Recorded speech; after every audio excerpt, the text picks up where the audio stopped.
মাননীয় প্রধানমন্ত্রী জরুরি ভিত্তিতে একটি মিটিং ডেকেছেন। সেখানে স্বাস্থ্য প্রতিমন্ত্রী সহ স্বাস্থ্য উপদেষ্টা এবং কর্মকর্তাদের উপস্থিত থাকতে হবে। সেই কারণে আমরা এই অনুষ্ঠানটিকে 10টা থেকে 9টার সময় টেনে আগে নিয়ে এসেছি।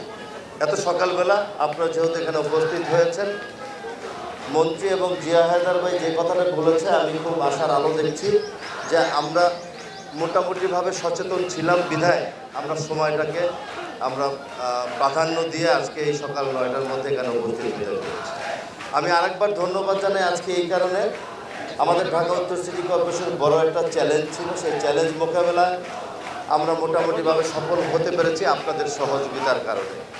গত ঈদুল আজহার 3 দিন যে বর্জ্য ব্যবস্থা নিয়ে যেই কঠিন চ্যালেঞ্জ ছিল, আপনাদের সোসাইটির সকলের সহযোগিতায় এবং আপনাদের পরামর্শে আমরা সেই কাজগুলো আমরা অল্প সময়ের মধ্যেই সঠিকভাবে আমরা অপসারণ করতে পেরেছি বর্জ্যগুলো।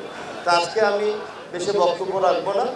মাননীয় প্রতিমন্ত্রী উপদেষ্টারা যারা উপস্থিত হয়েছেন, তার আগে গত 3 দিন আগে তাদের মন্ত্রণালয় আমাকে ডেকেছিলেন, একসাথে কথা বলেছি এবং আগামী 3 মাসের একটা কর্মসূচি হাতে নিয়েছি ডেঙ্গু প্রতিরোধের জন্য।